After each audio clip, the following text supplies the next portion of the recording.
여러분 안녕하십니까. 정책시사 정창준입니다. 홍준표 전 대구시장을 설득하기 위해 하와이로 떠났던 국민의힘 특사단이 김문수 후보에 대한 확고한 지지를 끌어냈다며 성과를 내놨습니다. 하지만 당초 목표했던 홍 전 시장의 선대위 합류는 불발됐는데요. 하와이를 다녀온 유상범 국민의힘 의원 만나 자세한 얘기 나눠봅니다. 한편 민주당이 당내에 연설이나 인터뷰, 방송 등에서 예상 득표율, 낙승, 압승 등의 발언을 금지하고 어길 시 징계까지 하겠다는 긴급 메시지를 내놨습니다. 박지원 민주당 의원으로부터 민주당이 내부 입단속에 나선 배경과 주요 정치 현안 들어봅니다. 매주 목요일 코너 진격의 경제 문화 이슈에도 다양한 소식 준비되어 있습니다. 정책시사는 유튜브로도 실시간 방송됩니다. 5월 22일 목요일 정책시사 출발합니다.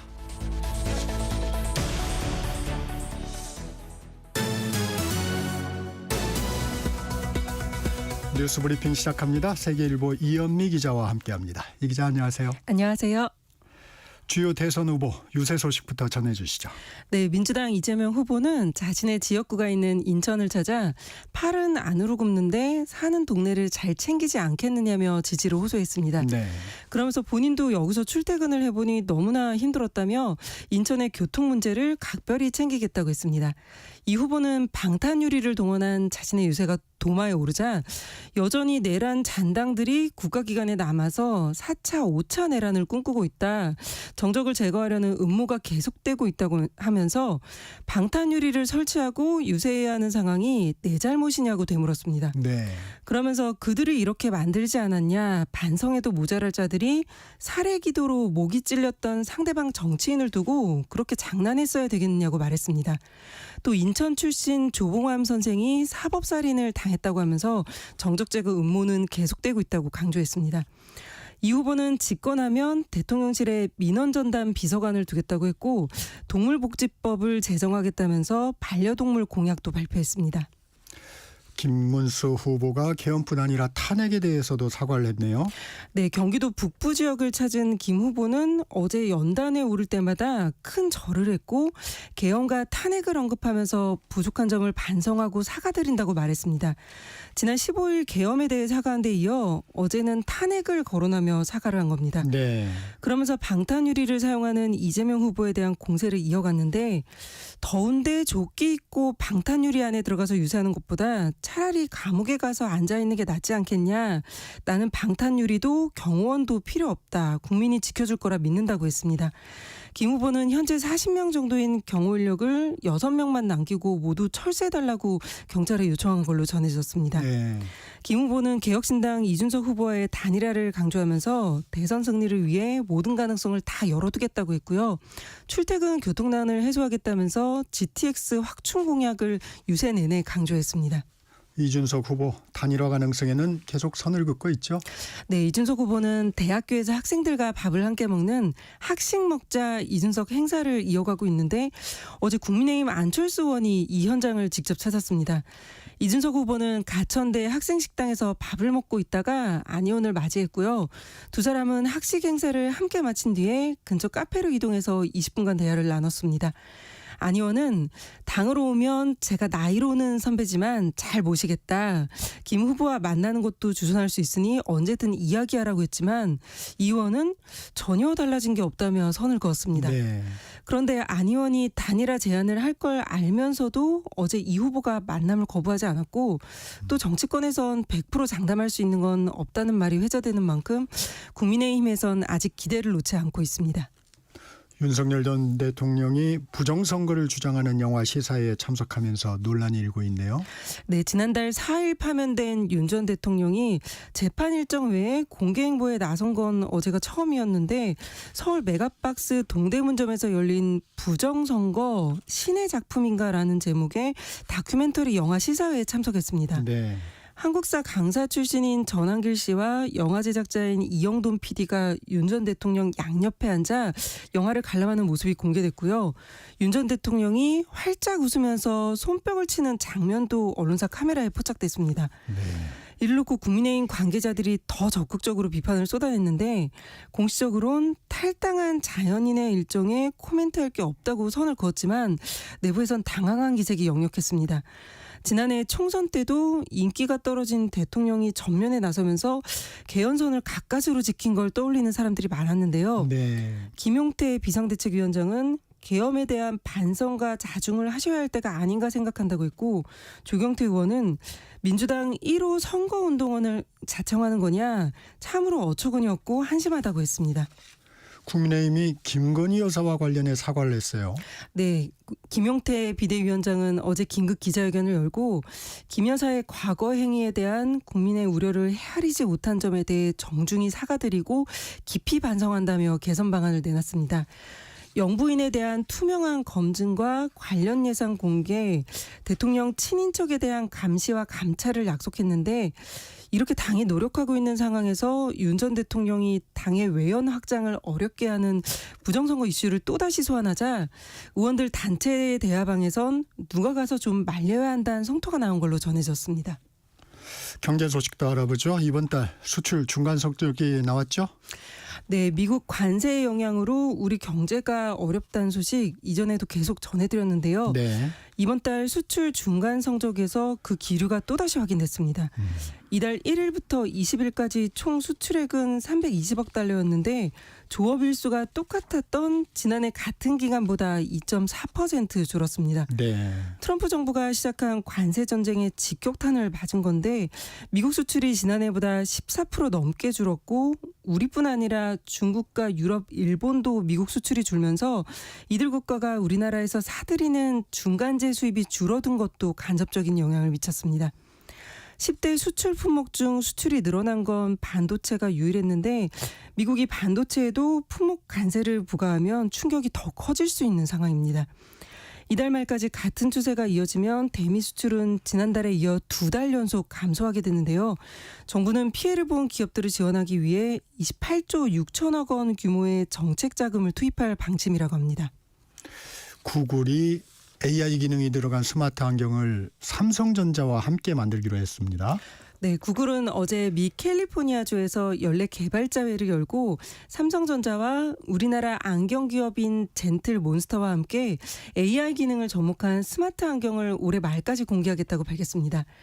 어제 발표 무대에선 새 기종의 시연이 이뤄졌는데 마치 공상과학 영화에 나오는 미래사회의 모습이 펼쳐진 것 같았습니다. 네. 안경을 쓴 여성이 오른쪽 테를 한번 터치한 뒤에 조금 전에 마신 커피에 대해 물어보자 안경이 해당 커피에 대한 정보를 알려줬고요. 커피숍으로 가는 길을 묻자 안경 렌즈에 지도를 펼쳐서 보여줬습니다. 실시간 번역 기능까지 있어서 상대방의 말을 자막으로 안경 렌즈에 띄워주는데 이 안경을 쓰면 지금 스마트폰으로 이용하는 걸 별도의 조작 없이 안경과 대화하면서 사용할 수 있게 되는 겁니다. 영화 속 주인공처럼 필요한 정보를 눈앞에 띄울 수 있는 건데요. 구글은 이 안경을 쓰면 초능력을 얻을 수 있다고 소개했습니다. 네. 구글이 스마트 안경을 처음 선보였던 건 2013년인데 당시에는 콘텐츠가 부족했고 또 기술 수준이 지금만큼 뛰어나지 않아서 인기를 얻지 못했습니다. 10년 만에 다시 새 기종을 공개한 건데요. 유용한 콘텐츠를 얼마나 제공할 수 있을지와 또 불법 촬영에 악용될 가능성이 해결해야 할 과제로 거론됩니다. 네. 한일 양국이 한 달간 출입국 절차를 간소화하기로 했다고요? 네, 한국과 일본 정부가 국교 정상화 60주년을 맞아 4개 공항에서 전용 입국 심사대를 6월 한 달간 운영하기로 했습니다. 한국 김포공항과 김해공항, 일본 하네다 공항과 후쿠오카 공항에 상대국 국민을 대상으로 한 패스트트랙이 생기는 건데 우리의 경우 하네다와 후쿠오카 공항을 통해 일본에 들어갈 때 그 전보다 훨씬 시간이 단축되는 겁니다. 네. 다만 조건이 있는데요. 입국일 기준으로 최근 1년 안에 상대국을 방문한 적이 있는 단기 체류자가 혜택 대상이고요. 공항에 오전 9시부터 오후 4시 사이에 도착을 해야 합니다. 또 한국인은 비지트 재팬 웹 홈페이지에서 사전 등록을 해야 하고 일본인은 대한민국 전자입국 신고 홈페이지에서 같은 절차를 밟아야 합니다.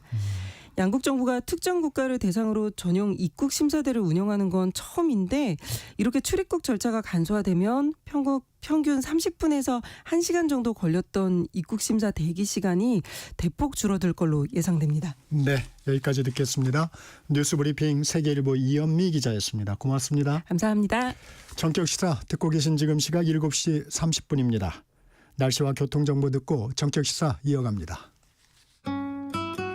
전격 시사 날씨 정보 전해드립니다. 어제는 매우 더웠습니다. 서울도 30도를 넘겼는데요. 오늘은 전국에 한때 5에서 10mm의 비가 오면서 어제보다 기온도 2도에서 10도가량 떨어지겠습니다. 그래도 서쪽은 오늘 25도를 넘기는 곳이 많겠습니다. 오전까지 경기 동부와 강원, 오전부터 충북, 경북, 낮부터 그 밖의 남부지방에 곳에 따라 비가 오겠고 아침까지 서울, 인천, 경기 서부는 빗방울 예보가 있습니다. 아침 기온이 상당히 높습니다. 현재 서울 기온은 20.4도입니다. 이 비구름이 뒤덮여서 포근한 이불 효과를 내기 때문에 대부분 전국의 아침 기온이 15도에서 최고 22도까지도 유지되고 있는데요. 오늘 낮 기온은 서울 26도로 어제보다는 3, 4도 떨어지는데 평년보다는 높겠습니다. 파주와 동두천도 27도, 대전, 광주 25도 등으로 기온이 어제보다 좀 떨어진다 해도 습도가 높아져서 특히 서쪽은 후텁지근한 느낌이 들 수 있겠습니다. 반면 오늘 대구와 부산은 낮 기온이 22도에 그치고 강릉 19도 등으로 동쪽은 30도 안팎까지 올랐던 어제보다 기온이 크게 떨어지겠습니다. 내일과 모레 이틀간 전국의 기온이 24도 이하로 고온 현상 주춤하겠고요. 현재 서울 기온 20.4도입니다. 전격 시사 날씨 정보 최영우였습니다. 계속해서 이 시각 교통 상황은 KBS 교통정보센터의 유하영 씨가 전해드립니다. 네, 목요일 출근길 이 시각 서울 시내도로는 강변북로 구리 방향 방화대교에서 동작대교까지 막히고요. 이 구간 지나는데 55분 정도 걸리겠습니다. 올림픽대로 하남 가는 길 행주대교에서 월드컵대교까지 막히고 더 가서 성산대교에서 동작대교까지도 속도를 줄입니다.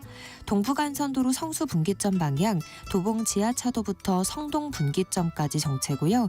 분당수서로 청담대교 쪽으로 탄천일교 부근 2차로에 고장난 차가 서 있습니다. 복정부터 막힙니다. 고속도로는 경부고속도로 서울 방향 금토분기점에서 반포까지 길게 정체고요.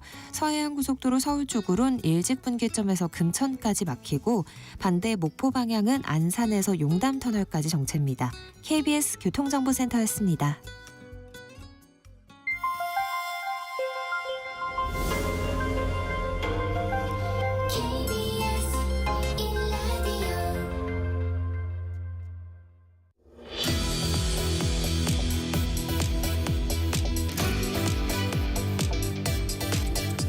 정책 인터뷰 먼저 홍준표 전 시장 설득을 위해 하와이에 다녀오신 특사단 중 한 분이죠.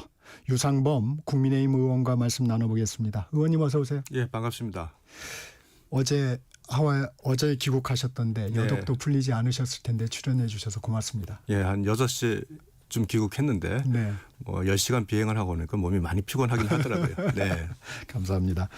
먼저 특사단까지 꾸려서 하와이까지 가게 된 배경부터 좀 설명을 주시죠.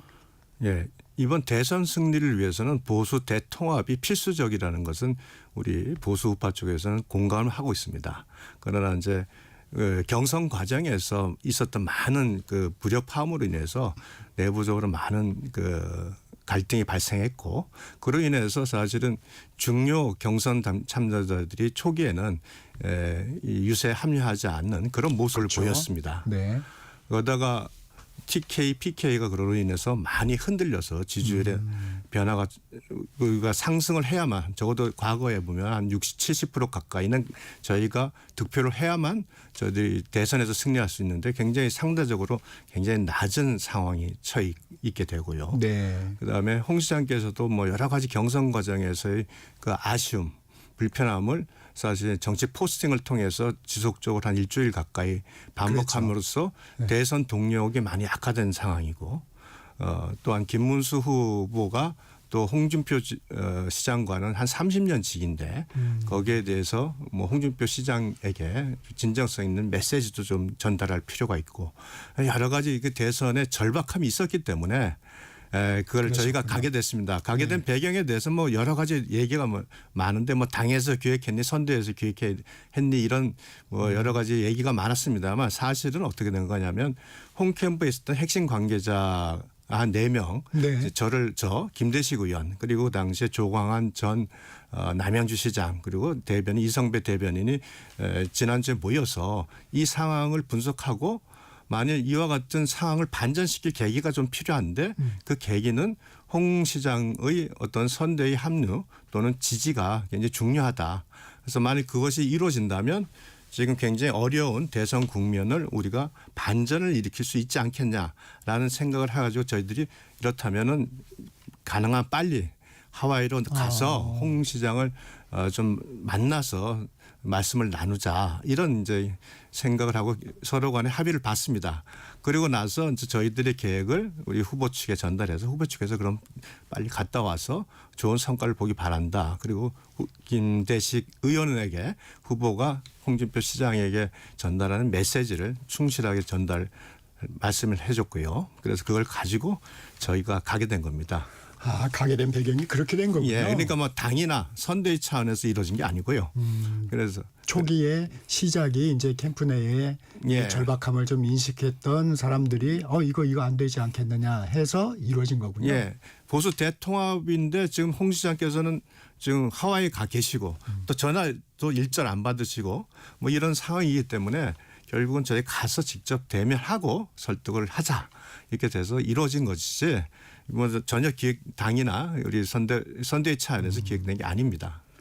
그래서 하와이까지 가다 보니까 아니 무슨 비용으로 거기 다녀온 거냐 뭐 이런 곱지 않은 시선도 있었던 모양인데 네. 상황은 그게 아니었군요. 예, 그래서 이건 저희들이 결정했고 그 후보께서도 뭐 흔쾌히 승낙을 해주셔서 저희들이 각자 사비로 다 그 하와이까지 갔다 오게 된 겁니다. 돈이 중요한 게 아니지 않겠습니까? 제법 뭐 비용은 많이 들었습니다만. 근데 당의 중요한 일을 하는데 당에서 왜 지원을 안 했을까요? 이게 그건 지금 뭐 당 차원에서 벌어진 일이 아니고 저희가 이 대선 전국을 보고 판단한 저희 그 4명이 또 홍 시장과 신뢰 관계가 있는 사람들이기 때문에 이제 가능한 일이었다고 생각합니다. 얘기 이제 들어보겠습니다. 홍준표 전 시장 SNS를 통해서 이제 입장을 밝혀왔는데 이 뭐 정남이가 떨어진다 이런 얘기까지도 했었어요. 하와이에서 좀 어떤 얘기들 좀 나누셨습니까? 뭐 하와이에서 저희가 가서 말씀드린 건 제가 방금 설명했듯이 현재 대선 승리를 위해서는 보수 대통합이 정말로 중요한 부분이다. 그래서 그거는 뭐 홍 시장도 전적으로 동의를 하시고 그래서 보수 대통합을 해야만 한다는 메시지도 이번에 저희 가서 내셨지 않습니까? 사진도 같이 그걸 찍고 했습니다. 그다음에 저희는 관심이 있었던 게 넥타이 색깔이 바뀐 게 참. 네, 그 차원도 아시다시피 그 민주당 발로 사실은 민주당 영입설 또 뭐 국무총리 제안설과 같은 얘기들이 막 흘러나오면서 홍준표 시장이 민주당과 어떤 관계를 맺고 있는 거 아니냐는 논란이 발생하는 와중에 거기서 갑자기 파란 넥타이 색깔로 그 우리 프로필 사진을 바꿨지 않습니까? 그래서 저희가 가는 날 또 그 공교롭게 있었는데 가서 저희 도착해서 이거는 굉장히 그 민주당의 대선 전략이다라는 말씀을 하시면서 이건 내가 의도한 게 전혀 아니다. 그러시고 그 당시 거기서 직접 자기가 민주당과 함께할 일은 절대 없다는 말씀을 하셨습니다. 그러면서 사진을 바꾸자. 그래서 다시 그 빨간색 넥타이로 사진을 바꾸게 된 겁니다. 궁금한 건 그때 언론 보도 때문에 저희도 관심을 가졌는데 총리 영입설이에요. 네. 이 부분에 대해서 홍준표 전 시장은 어떻게 얘기하던가요? 뭐 전혀 사실 무근이라는 겁니다. 네. 그런 얘기가 전달 온 것도 없고 본인 스스로 그와 같은 부분에 대해서는 뭐 얘기한 바도 없고 전혀 근거 없는 내용이다. 이게 전형적인 민주당발 대선 전략이다라는 입장이셨고 그래서 명확하게 저한테 제가 첫날 만난 저녁에 그 부분이 있고 다음 날 우리 방송 인터뷰가 있다고 하니까 민주당과 함께 갈 일은 없다 하는 부분에 대해서는 정확히 말을 하라는 말씀도 있으셨습니다. 이걸 뭐 부언 설명하면 그 이후에 제가 말씀드렸는데 이와 같은 대선 전국의 상황 그다음에 홍 시장의 역할론 이런 부분에 대해서 저희가 충분하게 설득을 드렸고 홍 시장님께서는 또 뭐 그 과정에 경선 과정에서의 섭섭함 뭐 분노도 토로하시고 또 여러 가지 말씀을 있으셨습니다. 가장 큰 성과라 보면 김문수 후보에 대한 지지 부분입니까? 저는 뭐 세 가지가 다 굉장히 중요한 부분의 성과 세 가지가 있다고 합니다. 첫째는 홍 시장께서 김문수 후보가 선전하게 기원한다, 승리에 기원한다는 말씀을 명확히 하셔서 저희를 통해 대국민한테 전달이 됐고요. 두 번째는 그동안 한 일주일 정도 굉장히 국민의힘을 비판하는 그 정치 포스팅을 하면서 굉장히 대선 동력이 약화시키는 부분이 있었는데 더 이상 정치 포스팅을 하지 않겠다. 다만 혹시 하게 될 일이 있으면 김대식 의원을 통해서 정치 포스팅을 하겠다는 말씀을 또 하셨고요. 그다음에 네. 예, 또 민주당에서 계속 그 뭐 영입설을 가지고 굉장히 대선 전국 흔들었을 때 이 부분에 대해서 아까 정확히 말씀을 또 하신 부분이 있고 그렇습니다. 이 홍 전 시장이 후보에 대한 불만보다는 당에 대한 불만이 컸던 거죠. 네, 후보에 대해서는 뭐 거기 또 표현에 대한 문수형이라는 표현을 쓰시면서 하셨듯이 후보에 대한 불만은 없었고요. 그러니까 이번에도 흔쾌하게 김문수 후보의 선전을 기원한다, 승리를 기원한다는 말씀을 하셨던 겁니다. 이 김문수 후보의 편지를 가져간 것으로 전해졌는데 거기에는 어떤 내용들이 좀 담겼을까요? 편지를 가져가게 되면 김문수 후보 측에서도 너무 형식적이라고 분명히 받아들일 네. 거다. 그래서 네. 김대식 의원에게 김문수 후보께서 홍 시장에게 전달하고 싶은 내용을 말씀을 해 주셨고 그 내용도 김대식 의원이 직접 홍 시장에게 그 말씀을 차분하게 잘 전달을 했습니다. 아쉬운 점도 있었어요. 일단 홍준표 전 시장은 대선 후에 돌아간다는 입장에는 변함이 없다. 이 선대위 합류는 안 하겠다는 뜻인데 이 부분은 좀 어떻습니까? 어떤 입장이셨어요? 기본적으로 이제 탈당을 안 하셨으면 언제든지 돌아올 명분이 계셨을 텐데 탈당을 한 상황에서 갑자기 돌아갈 명분이 없다 하는 것이 이제 홍 시장님의 입장이셨고요. 또 충분히 또 뭐 그 부분에 대해서는 어느 정도는 이해할 수 있는 부분도 있지 않나 이렇게 생각을 합니다. 그 명분이 가장 문제가 됐던 부분입니다. 그러나 그 합류하지 않으신 거를 제외하고는 뭐 제가 말씀드렸듯이 김문수 후보에 대한 지지를 표명하셨고요. 민주당과 연계해서는 절대 아니다. 라는 부분을 말씀하셨고 불필요한 정치 포스팅은 더 이상 하지 않는다라는 입장을 밝히셔서 그것을 제외하고는 사실은 김문수 후보를 지지하기 해줄 수 있는 부분에 대한 이제 홍 시장께서는 역할은 충분히 다 해주신다 이런 입장을 저는 생각합니다. 한동훈 전 대표 개별 유세 형태지만 김문수 후보 지원에 나섰습니다. 한동훈 효과는 어떻게 보세요? 뭐 이것은 뭐 어떻든 저희 그 대선에는 뭐 분명히 도움이 된다고 생각합니다. 저희가 이제 경선 과정에서 각 지지 후보 간의 어떤 갈등이 있었고요. 또 경선 과정이 매끄럽지 않았지 않습니까? 그로 인해서 당내 갈등이 굉장히 컸었는데 다시 지지자들이 결집하는 효과가 있다고 봅니다.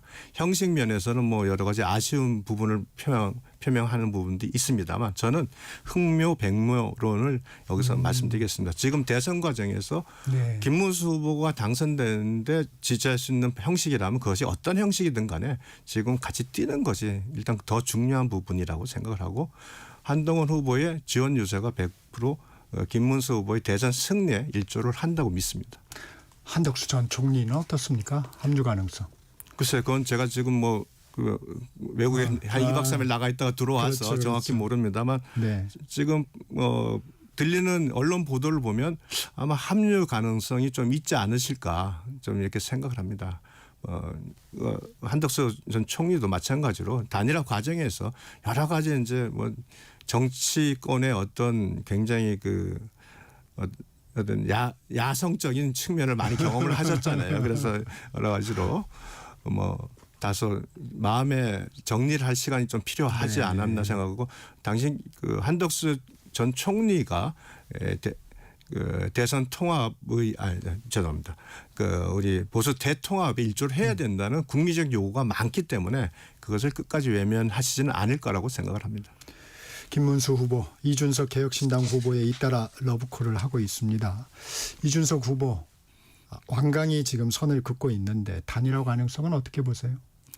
현재까지 이준석 그 후보의 태도를 보면 단일화 가능성은 뭐 적다고는 할 수 있지 않겠나 싶습니다. 그러나 과거에 그 노무현 정몽준 단일화를 보듯이 그 단일화라는 것이 전격적으로 이루어지기 때문에 그 가능성을 아예 배제하지는 않는다는 것이 제 생각입니다. 만일 김문수 후보와 이준석 후보의 단일화가 된다면 사실은 이제 실질적인 보수 대통합이 이루어지고 그로 인한 시너지 효과는 아마 가히 폭발적이라고 저는 생각을 합니다. 그렇다면 그렇게 평가하시는군요. 예. 근데 단일화가 이루어지려면 사실 김문수 후보의 지지율이나 이준석 후보의 지지율이 합쳐봤더니 이재명 후보를 이기더라. 뭐 이럴 때 이제 그 동력이 좀 살아나는 거 아닌가요? 지금 두 분을 합하면은 거의 비슷하게 나오지 않습니까? 그렇게 이준석 보시군요, 후보가 관세는. 10%에서 한 8% 사이가 이제 지지율이 나오고 현재 뭐 여론조사에 따라서는 좀 차이 있습니다만 10% 내의 여론조사도 여러 차례 나오고 있습니다. 그렇다면은 두 분이 단일화를 이룬다면은 충분히 그 시너지 효과가 크게 나타날 것이고 그동안 내부적으로 보수 내에서 약간의 서로 간의 지지세에 따라서 분열됐고 그러다 보니까 선거에 참여하지 않겠다는 사이 보수들이 많이 있었습니다. 결집이 덜 됐다. 결집이 덜 됐고요. 그분들이 결집해서 투표장에 나올 수 있는 그 힘을 줄 거다. 저는 이렇게 생각을 합니다. 이 시점도 관심입니다. 사실 25일부터는 투표용지가 인쇄되지 않습니까? 예, 그렇습니다. 그러면 뭐 내일 모레인데 지금 상황이 좀 그걸 시점으로 잡는 건 아닌가요? 뭐 투표용지가 인쇄되기 전에 단일화가 이루어진다면 가장 좋은 모양새입니다만 그것이 극적인 효과라는 것이 꼭 거기에 한정되지는 않을 것 같고요. 조금 더 노력이 필요할 것이다. 그리고 뭐 5월 마지막 주 마지막에 가면 어느 정도 효과를 충분히 볼 수 있다 생각합니다. 오시자마자 어제 귀국하시자마자 이 소식 접하셨을 것 같은데 개혁신당 이동훈 선대위 공보단장이 이런 내용을 공개를 했어요. 국민의힘 친윤계 인사들이 자주 전화가 오는데 이준석 후보에게 차기 당권을 줄 테니까 단일화를 하자 뭐 이런 제안을 했다고 합니다. 이는 어떻게 보세요? 이거는 굉장히 지금 대선 그 전국에서 국민의힘의 내부적 어떤 분열의 모습을 드러내는 선거 전략의 한 차원이라고도 생각을 합니다. 그러면 또한 그 이준석 후보에 대한 그 존재감을 상대적으로 부각시키는 그것도 하죠. 단일화에 있어서 사실 주도권이 이준석 후보에게 있는 것처럼 보여지는 효과가 있지 않습니까? 그런 차원에서 이런 뭐 여러 가지로 대선 전략의 일환으로서 활용하고 있는 것으로 저는 판단을 하고 있습니다. 하나만 더 여쭤보면 이런 행보에 대한 분석을 이동훈 개혁신당 공보단장은 친윤계 의원들이 대선 승패에는 관심이 없고 한동훈 전 대표가 당권을 질까 봐 노심초사한다 이렇게 했는데 어떤 말씀 주시겠습니까? 글쎄요. 저는 뭐 그 부분에 대해서는 전적으로 전혀 동의할 수가 없고요. 지금 현재 우리 당에서는 이제 친윤계라고 할 수 있는 그런 부분은 거의 없습니다. 중요한 것은 모든 지금 의원들이 기본적으로 이 대선에서 승리하는 방안을 찾은 거고 아마 그런 제안이 있었다면 결국은 단일화를 위해서 필요한 모든 것을 다 하겠다라는 차원의 표현일 수도 있다고 생각을 합니다. 그러니까 즉 단일화를 위해서 이준석 후보가 원하는 것이다 하면 다 들어줄게. 라는 것을 사실상 그런 식으로 표현할 수도 있다고 생각을 합니다. 네, 민주당의 행보 좀 살펴보겠습니다. 민주당에서는 낙승, 압승 등의 낙관론을 하지 마라 이렇게 지시를 했어요. 민주당의 이 같은 대응은 좀 어떻게 보십니까?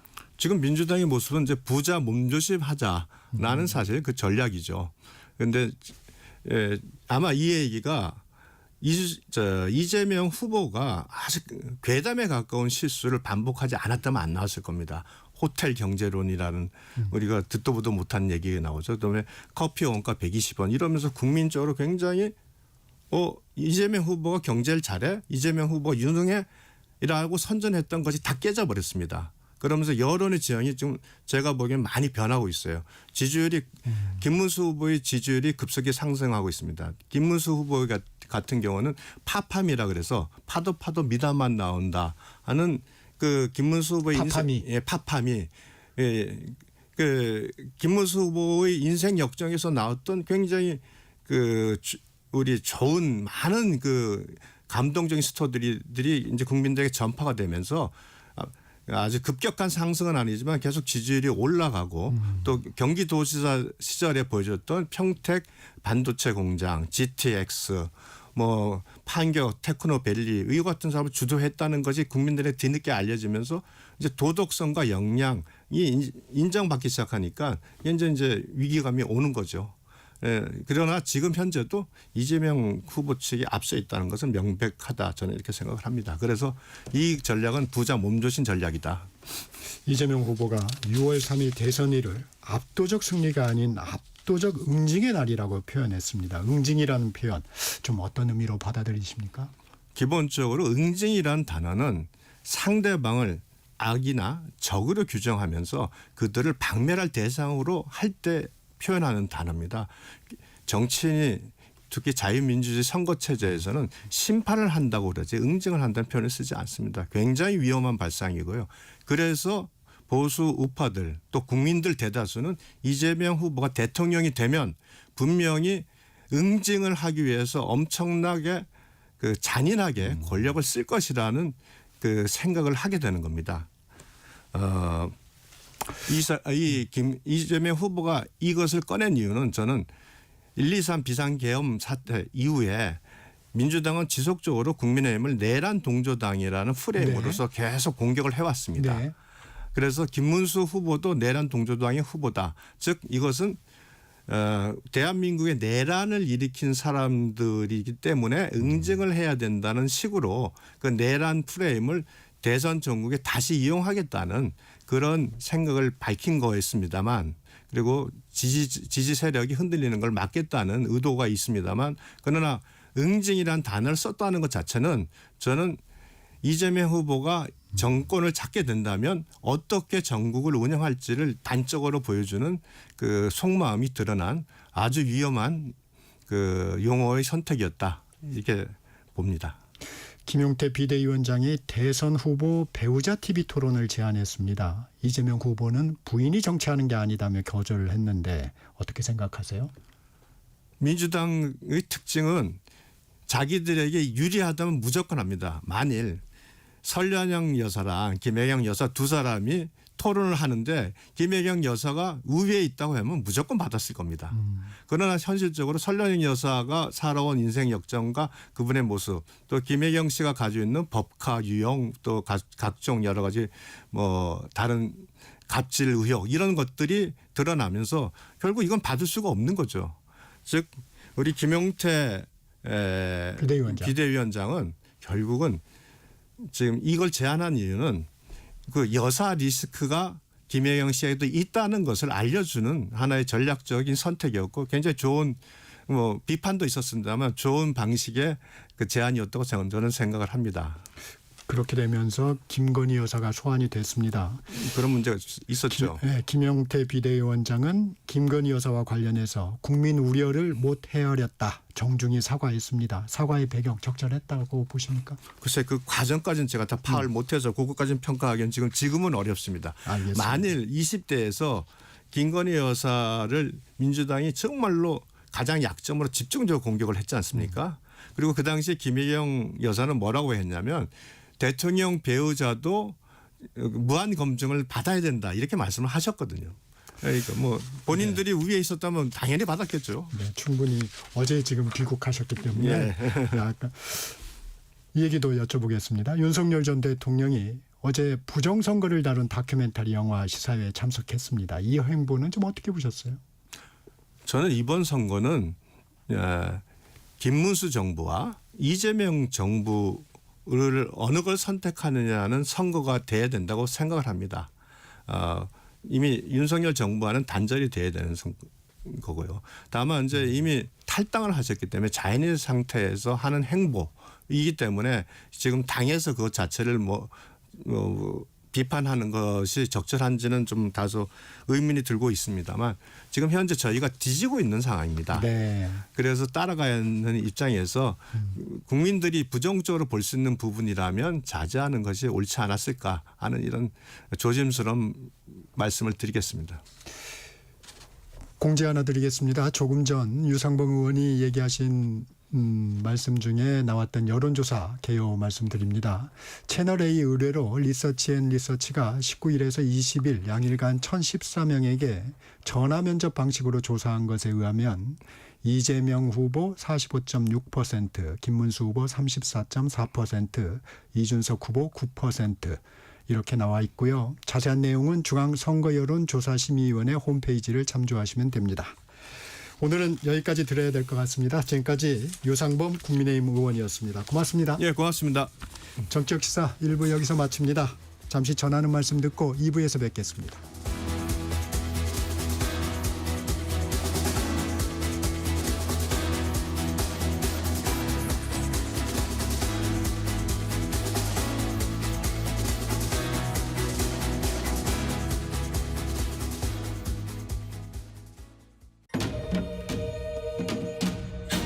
광복 80년 KBS 라디오 캠페인 밸류업 대한민국.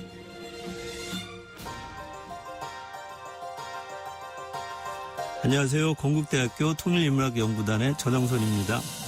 통일이라고 하는 것이 사회적 공감대 형성이 많이 약해져 온 것은 사실입니다. 광복 80년이라는 시간은 그냥 지나간 시간은 아닙니다. 80년 동안 남북 사이에서 많은 것들이 차이나고 층위가 지게 됐고요. 그로 인해서 통일에 대한 사회적 관심과 참여가 많이 줄어들었습니다. 분단이라고 하는 것은 단순하게 정치적 제도만의 분단을 이야기하는 것이 아니라 서로 간에 차이지고 서로 간에 낯설게 만들고 서로 간에 반목하게 만드는 시간이라고 할 수가 있습니다. 이제는 이제 광복 80년을 맞아서 향후 우리 민족의 미래와 국가 발전을 위해서 서로 소통하고 통할 수 있는 길을 모색해 나가는 성찰이 필요하다고 생각합니다.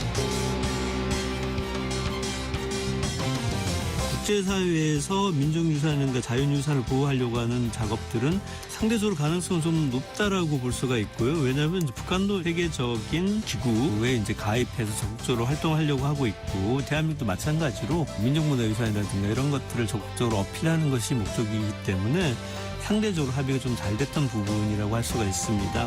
어차피 저희가 이제 물려줘야 될 유산이라고 하는 것은 지금은 분단되어 있지만 훗날 통일되어지면 이제 하나의 유산이기 때문에 현재 상태를 잘 보존하는 것이, 그리고 이것은 국제사회가 주도하는 부분들이기 때문에 협력 사업을 이루어낼 수 있는 가능성이 매우 높다라고 말씀드릴 수 있습니다. 광복 80년 우리가 가야 할 길을 묻습니다. KBS 라디오 캠페인 밸류업 대한민국이었습니다.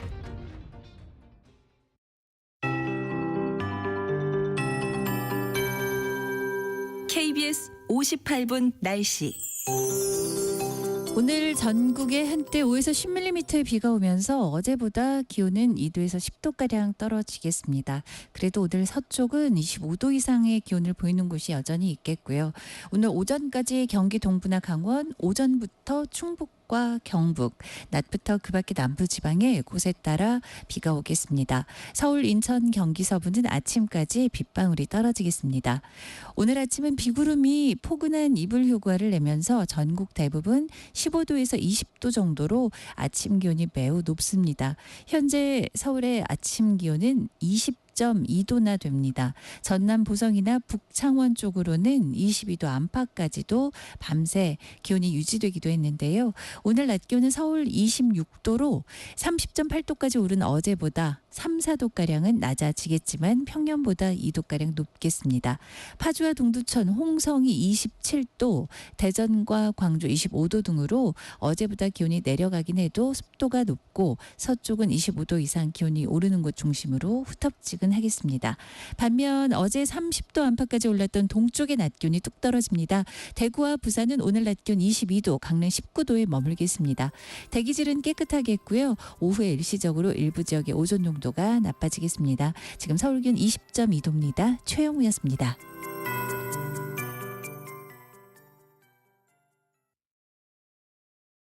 정성을 다하는 국민의 방송 KBS가 8시를 알려드립니다. AM 711kHz, FM 97.3MHz, KBS 1라디오입니다. HLKA.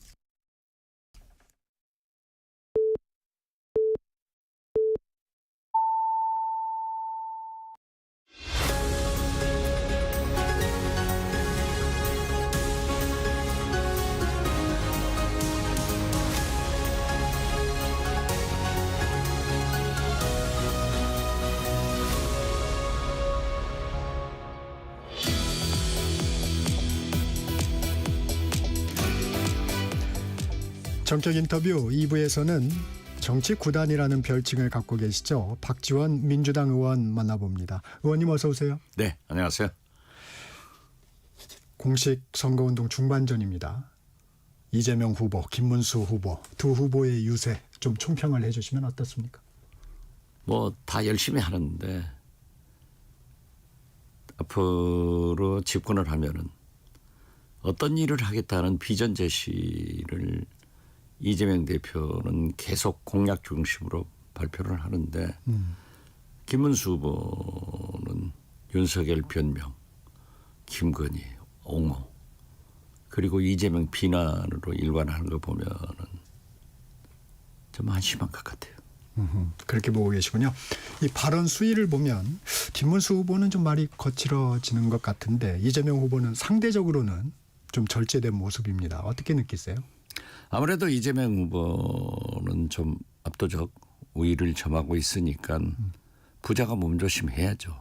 그리고 지난 3년간 계속 검증을 받아왔잖아요. 그전 선거도 그러했지만은 그렇기 때문에 또 내란 종식을 어떻게 하고 사회 개혁을 민생 경제를 어떻게 하겠다, 남북 관계를 어떻게 하겠다 하는 비전 중심으로 나갈 수밖에 없고 김문수 후보는 늦게 출발했기 때문에 또 당내가 복잡하잖아요. 윤석열, 김건희가 아무리 선거운동 해준다 하더라도 어려우니까 좀 독해질 수밖에 없고 본래 김문수 후보가 독종이에요. 선거운동을 해주는 겁니까? 방해하는 겁니까? 저는 윤석열 대통령이 탈당 성명서를 보고 아 김문수 후보 선대위원장으로 취임했구나. 그런데 어제 영화 보러 가는 것을 네. 보고 이재명 후보 선거운동원으로 등록했나? 그 지금 뭐 하는 짓입니까? 내란 때문에 대통령이 파면되고 재판받는 사람이 내란을 계속하고 있어요. 그 영화를 보고 계엄을 선포하는 것을 보고 일어서서 박수를 쳐? 이제 부정선거를 얘기하는 다큐멘터리 영화였죠. 글쎄요. 네. 네. 그리고 부정선거는 당신이 부정선거로 당선했습니까? 당신이 대통령으로 있을 때 총선을 부정선거를 자행했습니까? 특히요. 제가 국회에서 가장 많이 한 얘기인데요. 현 선관위 사무총장이 네. 윤석열 대통령의 절친이에요. 법대 동기고. 그래서 어떻게 중립적인 선관위 사무총장을 대통령이 그렇게 임명하느냐 했는데 그분이 국회 나와서 어떤 경우에도 부정선거 아니다. 시스템상 할 수가 없는 거예요. 이상한 분이죠.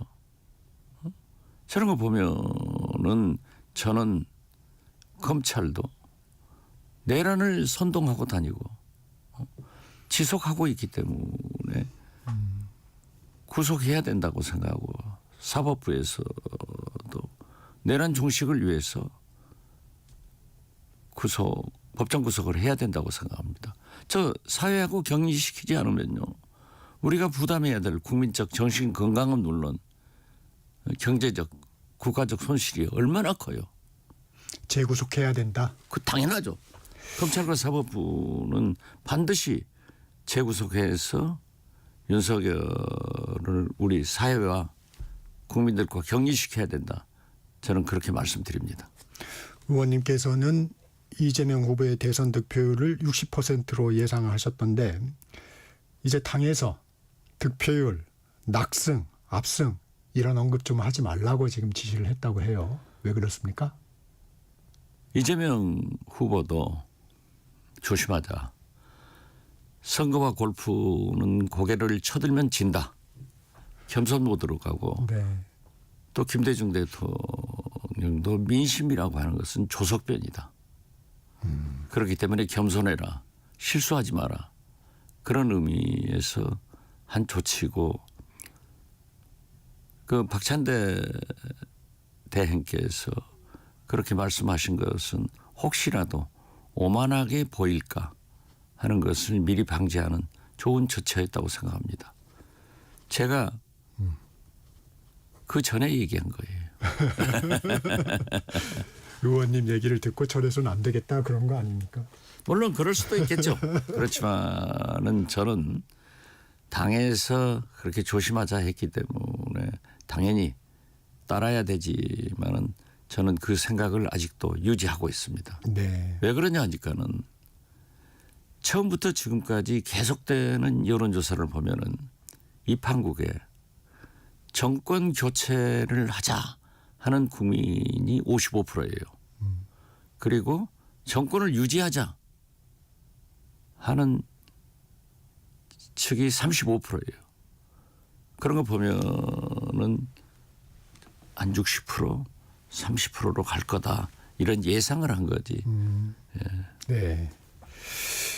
이 얘기 하나 여쭤볼게요. 김문수 후보. 방탄조끼 입고 방탄유리 치는 사람이 대통령이 되셔야 되겠나라는 취지로 이재명 후보를 비판하고 있습니다. 제가 총 맞을 일이 있다면 맞겠다며 경찰 경호 인력도 줄여라. 철수해달라. 뭐 이런 얘기도 전달했다고 합니다. 이런 경호 비판에 대해서는 어떻게 생각하세요? 아주 위험한 얘기고요. 좀 치기가 있는 것 같아요. 김문수 후보가. 잘 아시다시피 저도 청와대에서 대통령을 5년 모셨습니다마는 국가 원수의 안위는 국가안보 1호다. 그렇게 하는 거예요. 그렇기 때문에 대선 후보도 국가에서 경호를 해주는 겁니다. 자 보십시오. 케네디 대통령 로버트 케네디 법무장관 어떻게 가셨습니까? 아베 일본 총리가 어떻게 갔습니까? 그리고 실제로 우리나라에서도 YS, 박근혜, 이재명 다 당했지 않습니까? 그렇기 때문에 경호를 하는 겁니다.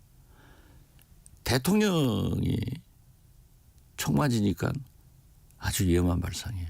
그리고 우리나라에서도 네. 김영삼, 김대중 다 방탄유리 그런 물건 쓰고 방어했고요. 김대중 대통령도 방탄조끼 입었습니다.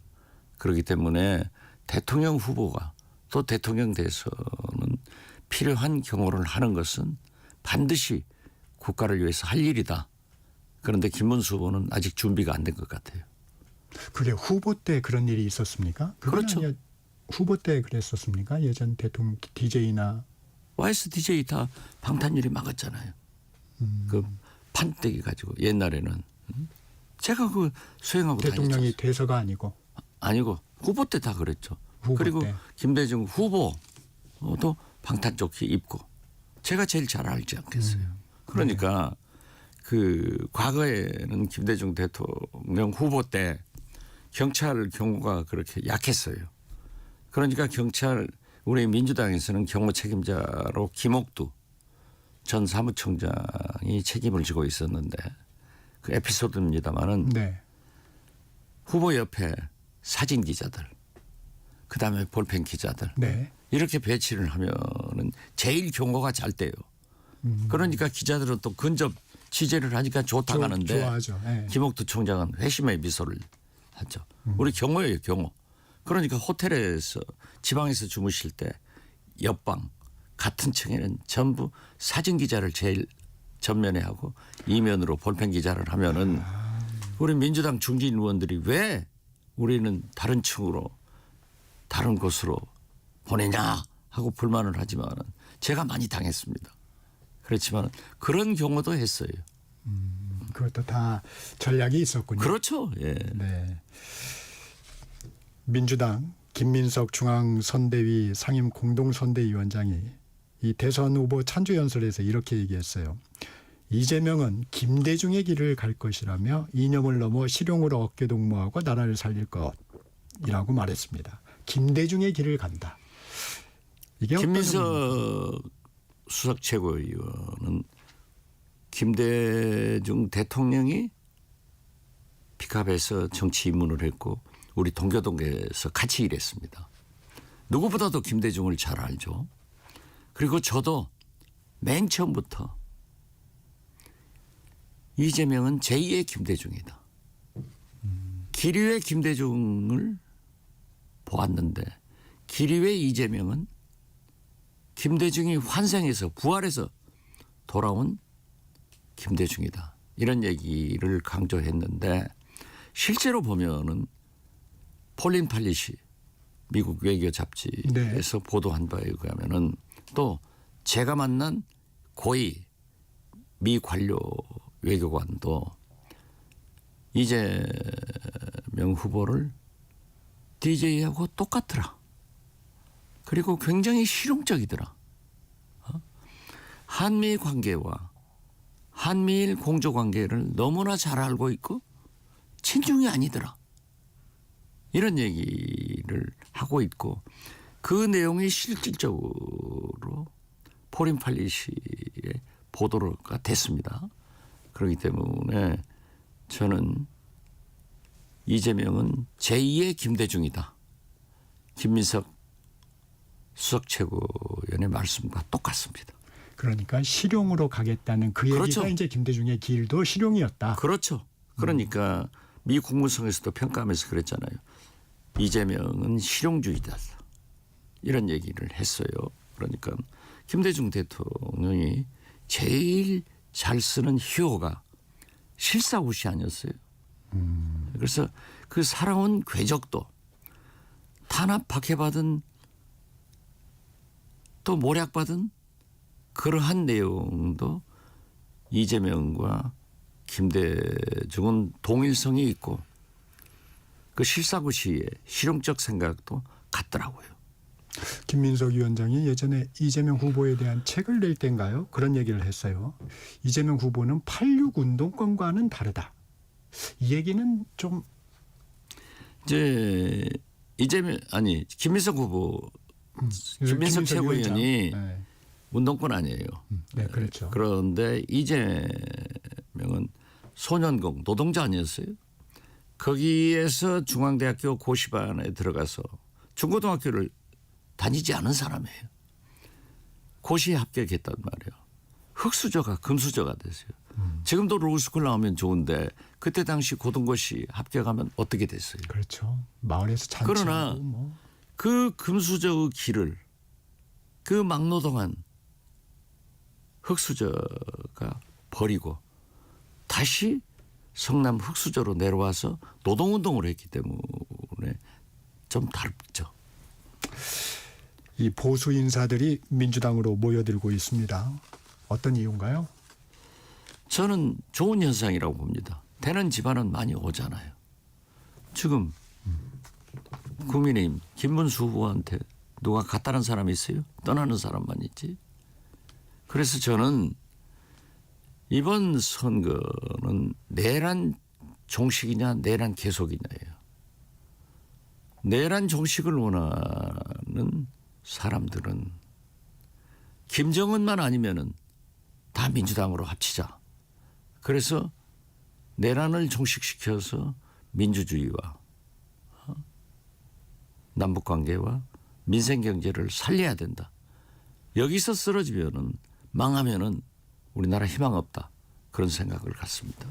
의원님 그런 얘기도 있어요. 이제 이재명 대세론을 믿는 철새다. 정치 활로를 찾기 위한 기회주의적 행태다. 이런 비판도 있습니다. 철새면 어떻습니까? 좋은 철새면 좋죠. 그렇잖아요. 나쁜 철새, 해악을 하는 사람들 같으면 우리 민주당에서 안 받죠. 앞으로도 그리고 더 중요한 것은요. 네. 8월 14일 날 대한독립 만세를 부르면 독립지사입니다.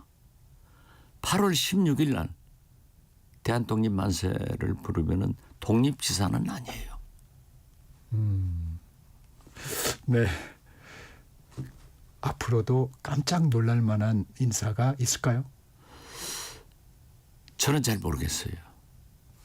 의원님이 가장 많이 알고 계실 것 아니요. 같은데. 저는 홍준표 시장이 뭐 민주당으로 들어오고 네. 총리가 된다 아, 했을 예. 때 그런 보도가 있었잖아요. 네네. 그것은 홍준표 시장도 손해고 우리 민주당도 손해다. 아, 오히려 플러스가 아니고. 그렇죠. 정치란 게 꼭 그렇게까지 할 필요 없어요. 그건 구정치죠. 저는 이재호 장관하고 아주 가깝습니다. 네. 엊그제도 전화했어요. 너 이런 소리가 있던데 민주당으로 오냐? 형님 오지 마라. 무슨 영화를 본다고. 우리가 나이 들어서 바른 길로 가자. 그런 얘기를 나눴어요. 물론 어떤 의미에서 보면은 왜 영입 안 하냐? 이재호 장관 같은 분이 지금 얼마나 바른 말을 하고 있어요. 그러나 그분들은 거기에서 기왕 보수를 살리는 그런 정치를 하는 게 필요해요. 그래서 저는 개나 고동이나 다 오지도 말고 받지도 말자. 그래서 저는 오히려 우리 민주당이 집토끼도 중요하지만은 집 나간 집토끼도 좀 받아들이자. 그래서 그러한 얘기를 하고 있고 산토끼들 지금 많이 들어오고 있으니까 더 많이 받아야죠. 그렇지만은 거듭 말씀드리지만 내란 종식을 위해서는 내란을 반대하는 그런 분들은 김정은 빼고는 다 함께 해야 된다니까요. 집 나간 집토끼라면 새미래민주당 염두에 두고 계신 건가요? 물론 그런 분들도 있죠. 그렇지만 그분들이 반성하고 민주당과 이재명을 위해서 헌신하겠다. 내란 종식을 위해서 함께하자. 그러면 받자. 이런 생각을 갖고 있습니다. 이재호 전 의원님한테 통화를 하셨다고 그러는데 사실 좀 영입을 해달라 이런 요청이 있어서 하신 건 아니에요? 아니에요. 저 그렇게 정치 안 합니다. 흔히 저를 보면은 뭐 정치 구단이다, 달인이다 해서 별걸 다 할 것 같지만은 제가 그렇게 정치 안 합니다. 그러면 안 돼요. 홍준표 전 시장 얘기 좀 해보겠습니다. 많이 나왔으니까. 하와이 국민의힘은 하와이 특사단까지 보내서 홍 시장을 설득을 했는데 민주당과 손잡는 일은 절대 없다고 얘기했다고 합니다. 앞으로도 그러면 연대 가능성은 없는 건가요? 바로 방금 직전 서로에게 도움이 안 된다. 여기서 인터뷰한 유상범 의원을 스튜디오 네. 밖에서 만났습니다. 네. 휴가 잘 다녀왔어? 홍준표 시장의 정치는 진짜 기가 막힌 사람이에요. 대구시장을 할 때는 손가락이 바빠가지고 다 국민들은 여의도 있는 걸로 알고 있어요. 대통령 후보 때는 입하고 손가락이 바쁘더니 하와이 가서는 넥타이까지 바쁘더라고요. 지금 현재 보면은 얼마나 잘 이끌고 있냐 하면은 김문수 후보보다도 오히려 TV 방송에 나온다고요. 저는 홍준표 전 시장은 이번 대선은 보수가 괴멸한다. 이걸 잘 알고 있어요. 또 그러기 때문에 저는 처음부터 이번에 대권 주자들은 대권이 아니라 자기 당권을 목표로 하고 있다. 괴멸하면은 진짜 새로운 보수가 탄생해야 되는데 그때 내가 대표로 들어오겠다. 정계 은퇴 선언했는데 다시 재개하는 아이, 겁니까? 표고동 심은 뜻이 있습니다. 저는 정계 은퇴 탈당한 것은 지금 명태군 KT의 관계 있잖아요. 그 검찰 수사도 좀 피하고. 근데 이 얘기 지금 그 같은 맥락인 것 같은데 이 당권 얘기를 하시니까 국민의힘 친윤석열계 인사들이 이준석 후보 측에 김문수 후보와의 단일화를 제안하면서 이준석 후보에게 차기 당권을 약속했다. 들어와라. 뭐 이런 얘기를 했다고 그래요. 별 얘기 다 하겠죠. 그런데 이준석 후보가 또 속겠어요? 특히 친윤 세력한테? 이준석 후보는 보수를 표방하면서도 윤석열과는 완전히 매별하고 내란을 반대하는 확실한 입장을 가지고 있잖아요. 지금 안철수 의원이 오늘 이준석 후보를 만나서 철수시킨다는데 안철수 의원은 본래 철수 전문가니까 노력은 하겠지만은 자신은 철수하더라도 이준석은 철수하지 않습니다. 저는 이준석 후보가 만약 10% 내외의 득표만 받는다 하면은 네. 미래가 있는 진짜 한국의 케네디 같은 그런 미래를 보장받는 길인데 여기에서 철수해요? 단일화해요? 이건 구정치예요. 그리고 내란 세력하고 어떻게 손잡아요? 자기 철학을 버리는 거예요. 그래서 저는 적어도 이준석 후보하고 비교적 얘기를 많이 했는데 네. 이번에 낙선하더라도 좋은 이미지, 특히 그 명석한 두뇌로 좋은 메시지를 남겨라. 이런 얘기를 수차했는데 지난번 TV토론에서 실패했어요. 깐죽거렸단 말이에요. 이건 아니에요. 이준석 메시지는 미래지향적이고 진짜 크게 젊게 그렇게 봐야 되는데 그래서 이번에는 좀 잘해주기 바라고 그가 결정할 문제이지만은 제가 볼 때 단연코 단일화는 없을 것이다. 그렇게 단일화를 김문수 후보는 단일화가 전문이니까 한덕수하고도 이렇게 했기 때문에 그렇게 하고 싶으면은 김문수 후보가 이준석으로 단일화해주면 길은 있을 거예요. 그런데 이제 지금은 지지율 격차가 좀 큽니다. 하지만 지지율이 김문수 후보하고 이준석 후보의 지지율을 합치니까 이재명 후보를 이길 수도 있겠다. 이렇게 되면 단일화 압박이 이준석 후보한테도 좀 세게 들어오지 않겠습니까? 그러한 일이 물론 칩토키가 뭉쳐가고 진영 논리로 선거가 이루어진다고 하면은 앞으로도 지금 선거가 13일 남았죠? 네. 그러면은 태양도 앞으로 12번 뜨고 13번 져요. 달도 지고 뜨고 많은 변화가 있을 건데 국민의 결정은 모르죠. 그래서 아까도 이재명 대표가 골프하고 선거는 고개 쳐들면 진다. 겸손하자는 건 아니에요. DJ도 민심은 하루아침에 간다. 조석변이다. 확 간다. 실수하지 마라. 이런 변수가 있을 수는 있지만은 저는 아주 적다. 그렇게 봅니다. 그리고 단일화도 그러한 일이 일어나지 않을 것이다. 이준석 후보도 제3정당의 힘듦, 뭐라고 할까요? 고난이라고 그럴까요? 한계.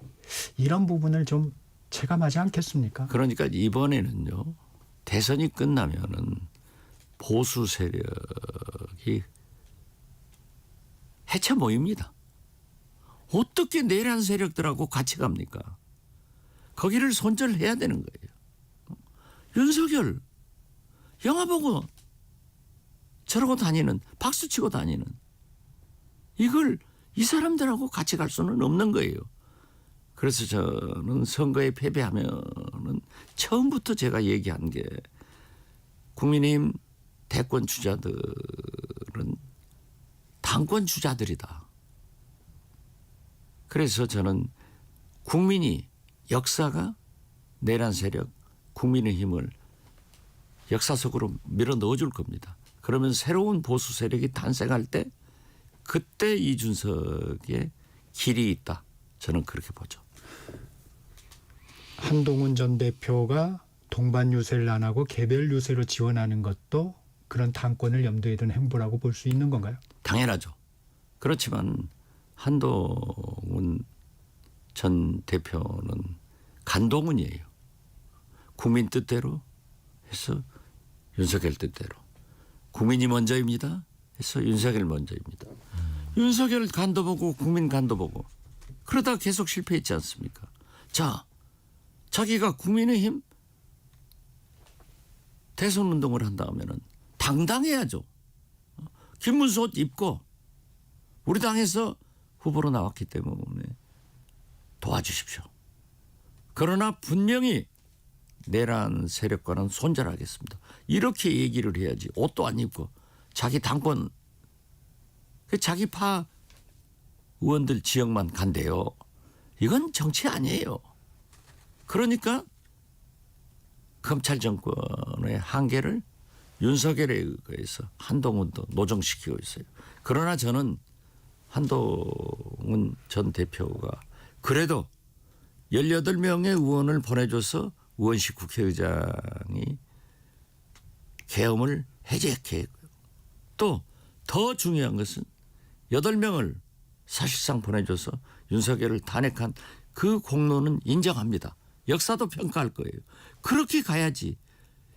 간 보고 간동은 돼 가지고는 안 돼. 지금도 마찬가지 아닌데 말이에요. 그런 비판 때문인지 어제는 번호가 적힌 옷을 입고 김문수 후보를 외치긴 했습니다. 그렇게 해야죠. 저는 제가 아까 이재호, 홍준표 얘기하듯이 네. 지금 술수를 써서 머리 써서 정치하는 게 아니에요. 가슴으로 해야지. 알겠습니다. 김용태 국민의힘 비대위원장이 배우자 TV 생중계 토론을 제안했어요. 이건 어떻게 보십니까? 대통령이 배우자가 나왔습니까? 물론 혹자들이 그러대요. 이재명 후보 부인 김혜경 여사. 김혜경 여사가 배우자도 가족도 검증해야 된다라고 말씀하셨다고. 언론에서 국민이 상대 당에서 검증하면 되는 거지. 뭐 세계 유례 없습니다. 또 그리고 김용태 비대위원장도 그러면 이준석 후보는 자기 어머니 모시고 나오나? 그 말도 안 되는 제안을 하는 것은 그러니까 역시 젊음의 패기도 중요하지만은 구상유치한 그런 발상이죠. 구상유치한 발상이다. 조금 전 박지원 의원이 언급한 여론조사 개요 말씀드립니다. 정권교체 55%, 정권유지 35%에 딱 맞는 여론조사는 최근에 없어서 최근 조사된 결과를 알려드립니다. 리얼미터가 에너지경제신문 의뢰로 지난 14일에서 16일까지 전국 18세 이상 유권자 1,509명을 대상으로 차기 대선주자 적합도를 조사한 결과 민주당 등 야권의 정권교체를 지지한 비율이 55.6%, 국민의힘 등 범여권의 정권 연장을 원하는 비율은 39.5%를 기록했습니다. 자세한 내용은 중앙선거여론조사심의위원회 홈페이지를 참조하시기 바랍니다. 의원님 오늘은 아쉽지만 여기까지. 그것이 처음부터 지금까지 계속되는 여론조사더라고요. 네. 오늘은 아쉽지만 여기까지 들어야 될 것 같습니다. 지금까지 박지원 민주당 의원이었습니다. 고맙습니다. 감사합니다. 정책시사 2부 여기서 마칩니다. 잠시 후 3부에서 뵙겠습니다.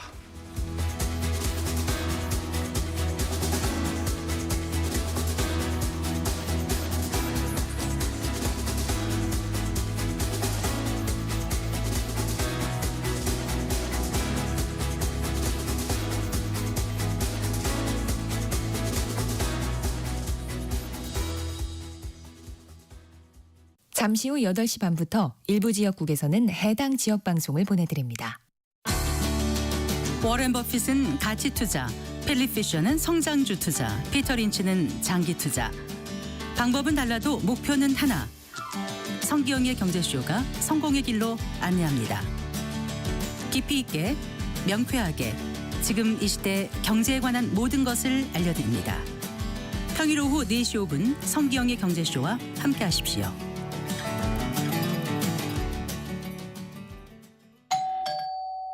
편지 왔습니다. 퇴근길 지친 당신에게 힘이 되는 뉴스를 전해드립니다. 매일 저녁 5시 5분 당신과 함께 읽는 세상 이야기 KBS 1라디오 뉴스레터 K. 지금 시각은 8시 30분입니다. KBS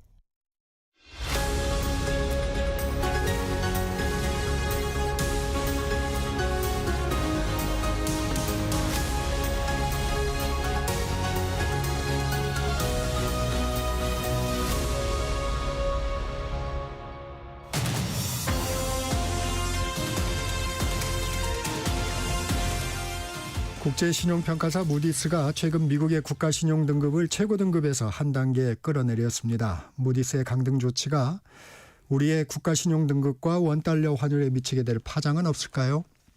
한국경제신문 한상춘 논설위원 모시고 분석해 봅니다. 위원님 안녕하세요. 네, 안녕하십니까? 108년 만이라고 해요. 신용 등급을 최고 등급에서 AA1으로 한 단계 내렸습니다. 배경은 뭔가요? 네, 사실 그 3대 평가사들이 그 신용 등급을 낼 때는 신용등급을 조정할 때는 2단계가 있는데요. 네. 실제 등급이 조정이 있고 앞으로 어떻게 할 것이냐 하는 측면에서 의향지수 하는 대목이 있는데요. 이번의 조치는 신용 등급을 내린 것은 아마 무디스가 설립 이후에 108년이나 했는데요. 처음 있는 일이다. 또 2차 세계대전 이후에 미국의 신용 등급이 2011년에 S&P가 AAA 등급을 조정한 적이 있습니다는 사실 영향적인 측면에서는 무디스가 더 영향이 높거든요. 그런 측면에서는 신용 등급을 내린 것은 굉장히 충격적이다 이렇게 보겠습니다. 근데 이제 신용 등급이 이렇게 조정돼도 불구하고 시장의 영향은 그렇게 지금까지 나타나지 않았어요. 크게 나타나지 않았어요.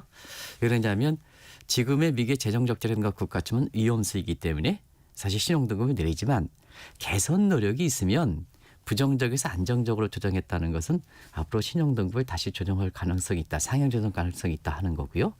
그다음에 다시 그 재정 적자라든가 국가 채무 노력을 개선하지 않으면 국가 신용 등급을 추가적으로 낼 수 있다 하는 의미를 갖고 있기 때문에 절묘하게 시장에 미치는 측면에서 무디스가 세심한 배려도 이런 대목에서 읽을 수 있다 이렇게 보시면 되겠습니다. 아, 그게 신용 등급을 내리면서 부정적을 안정적으로 또 바꾸면서 이게 이제 거기에 의미가 있는 거군요. 네, 그렇습니다. 그래서 이 3대 평가사들은요.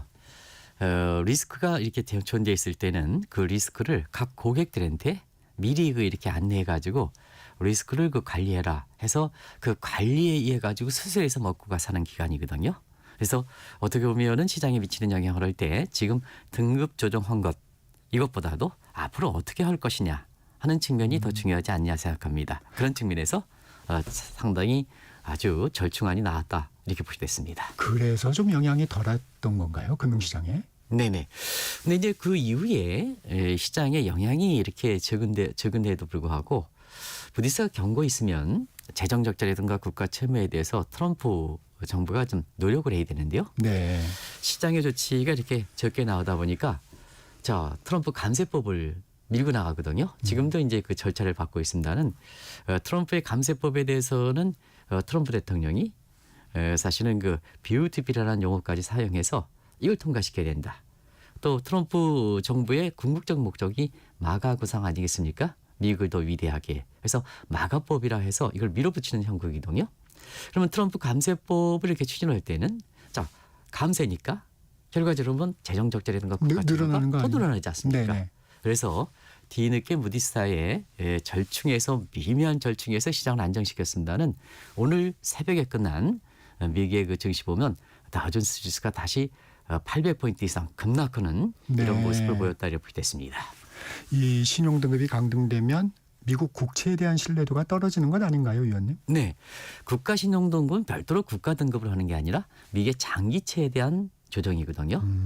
그렇기 때문에 사실은 그 미국의 이렇게 그 국채에 대해서 세계에서 가장 안전하다 이렇게 얘기를 합니다는 그렇지 않습니다. 이미 2011년서부터 미국의 신용등급을 떨어뜨렸고 또 피치사가 사실 2023년 2년 전에 조정했고 이번에 가장 영향이 있는 무디스가 조침에 따라서 미국의 국채에는 안전자산이 아니다 이렇게 보겠습니다. 결과적으로 보면 지금 어떠냐 하면 하버드에서 이제 채권을 발행합니다. 이건 이제 사적 채권이 되겠죠. 근데 미국의 그 신용등급이 이렇게 떨어지다 보니까 미국의 국채는 하버드에서 발행하는 채권보다도 신뢰도가 떨어진다. 그러면 청취자분께서 사실은 미국의 그 국채에 대해서 신뢰도가 얼마큼 떨어졌는지 단적으로 그 하나 이렇게 사례로 아실 수 있지 않냐 하는 생각이 듭니다. 근데 신용도가 떨어지면 국채금리가 치솟아야 될 텐데 그렇게 보이지는 않습니다. 어떻습니까? 네, 사실은 하루 이틀 사이에는 그런 적이 됐습니다. 네. 그 앞서 말씀드린 같이 실제 등급과 전망 부분의 절충 때문에 그렇거든요. 근데 오늘 같은 경우에는 미국의 신용등급의 그 강등 조치에서 여기에 트럼프가 조세 감면법을 이렇게 추진하다 보니까 오늘 같은 상황이 달랐습니다. 미국의 10년물 국채 금리가 4.4%에서 4.6%대로 돌파했거든요. 그리고 30년물 국채도 지금 마이선이라 하는 5%로 오늘 돌파해서 5.09까지 처졌습니다. 그래서 지금서부터 무디스의 영향이 본격적으로 나타나는 게 아니냐 이런 시각도 만만치 않게 제기된다 이렇게 보겠습니다. 그런 측면에서 아마 미국의 국채 관련해서 가장 강력하게 겪어온 것이 2년 전에 JP 모건의 다이먼 회장이 아닌가 생각합니다. 지금 미국의 국채 금리가 오늘 4.6%까지 돌파했습니다는 사실 지금의 미국의 재정 적자라든가 국가 채무의 개선 노력이 없을 때에는 8%까지 간다. 그러면 국채 가격과 국채 금리는 반비례 관계거든요. 네. 그러면 8%까지 간다면 국채 가격은 그만큼 폭락한다는 얘기죠. 네. 그러면 안전자산에 대한 의미가 떨어지는 거 아니겠습니까? 그리고 국가 신용 등급은 미국의 전체적인 등급이기 때문에 오늘 달러 가치도 많이 떨어졌거든요. 그래서 달러 인덱스가 다시 100m로 떨어져서 장외 시장에서 NDF 시장에서 새벽 2시에 끝난 원달러 환율도 오늘 어제 마감에서는 1380원대까지 떨어졌는데요.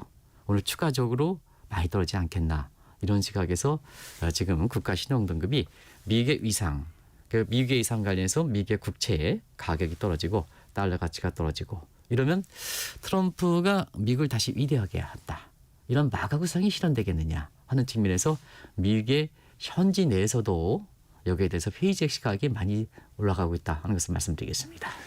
미국의 경제 지위를 감안하면 이 같은 신용등급 강등이 세계 경제에는 어떤 영향을 미칩니까? 네, 지금 그 미국의 국채의 부분에 대해서 사실 세계적으로 보면 어떤 국가들이 그동안 많이 갖고 있었느냐 파장을 미치면 미국의 국채에 대해서 투자한 국가도 전염 효과가 되거든요. 네.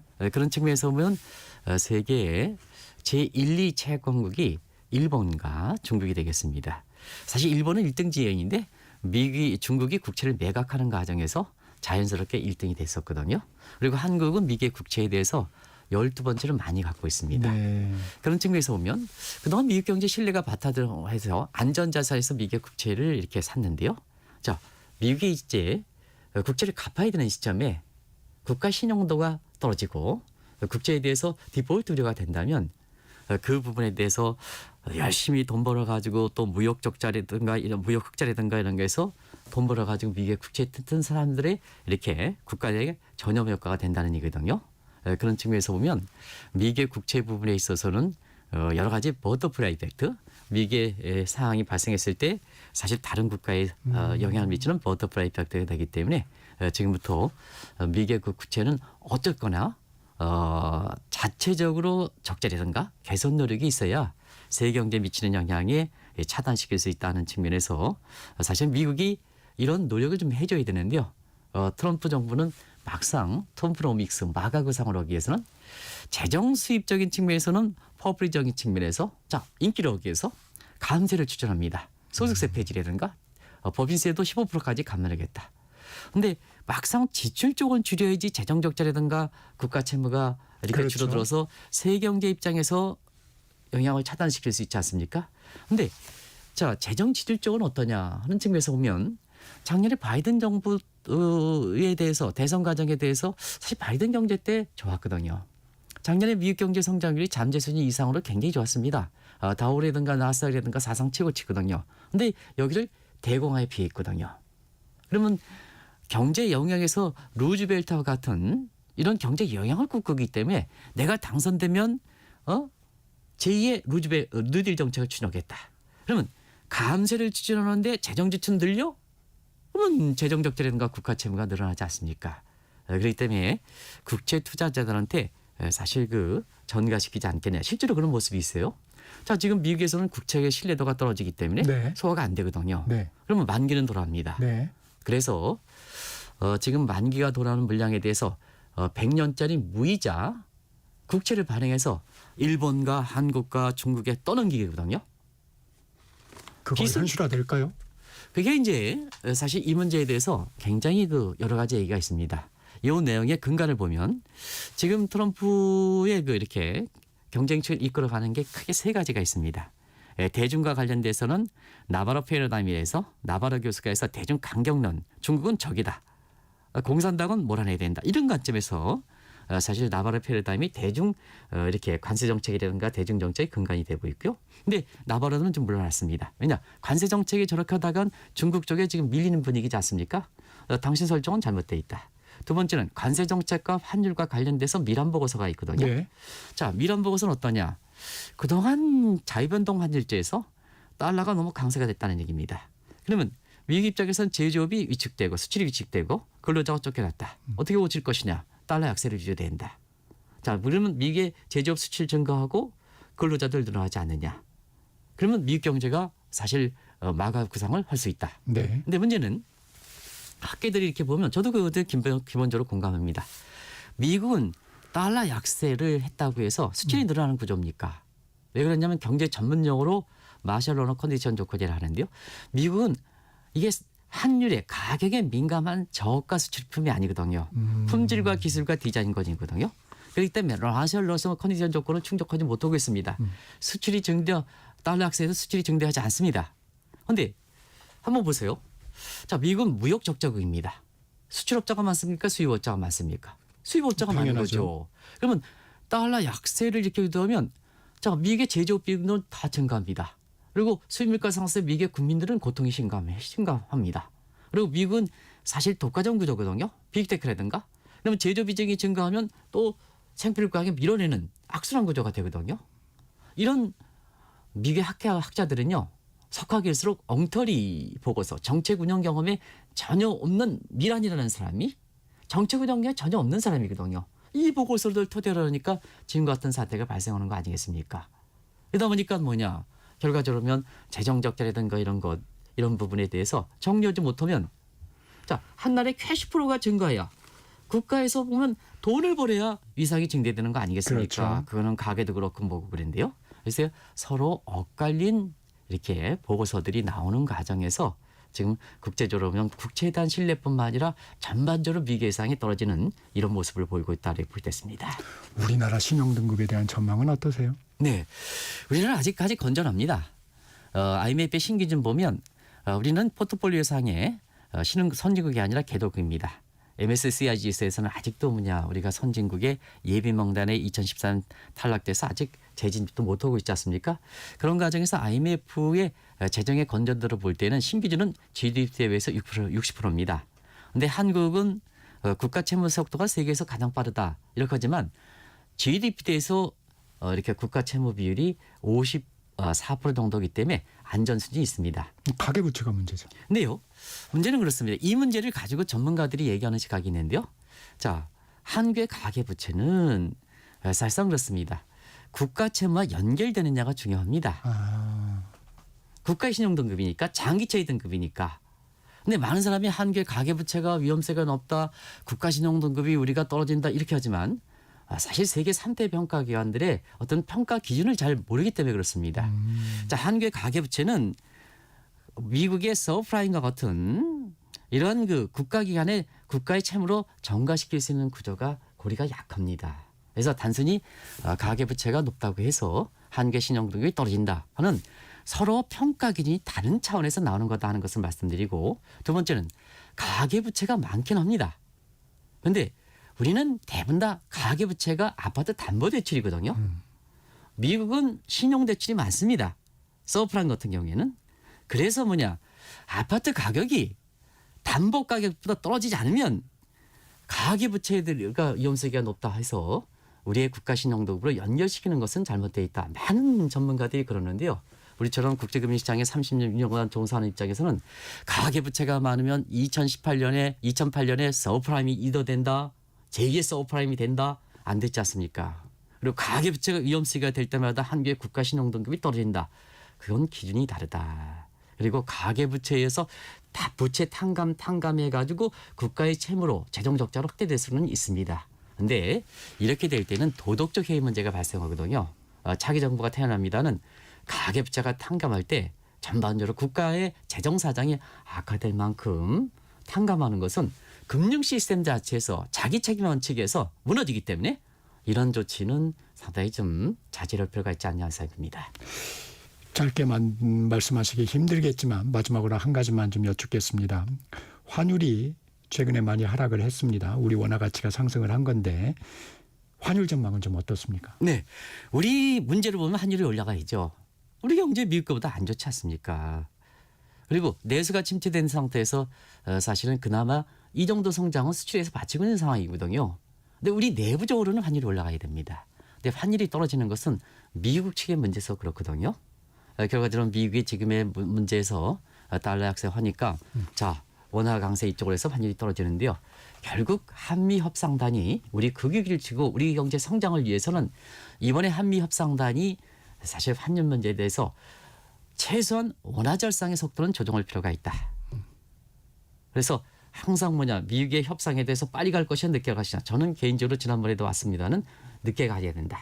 우리 협상도 국익을 증대시키는 거지 미국의 요구를 맞추는 건 아니지 않습니까? 그리고 알겠습니다. 지금 우리 국익 증대에서는 환율 절상의 속도를 조정하는 게 가장 중요하다 하는 것을 말씀드리겠습니다. 여기까지 듣겠습니다. 지금까지 한국경제신문 한상준 논설위원과 말씀 나눴습니다. 고맙습니다. 네, 고맙습니다. 전격시사 듣고 계신 지금 시각 8시 46분입니다.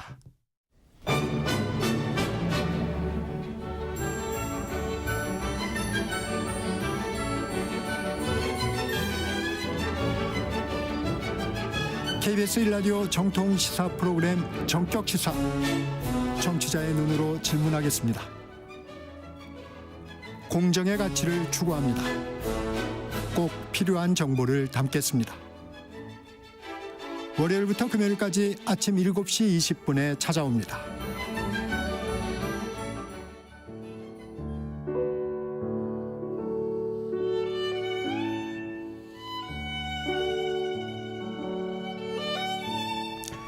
매주 목요일 문화 이슈를 다루는 문화 이슈 김원식 문화평론가 나와 계십니다. 안녕하세요. 네, 안녕하세요.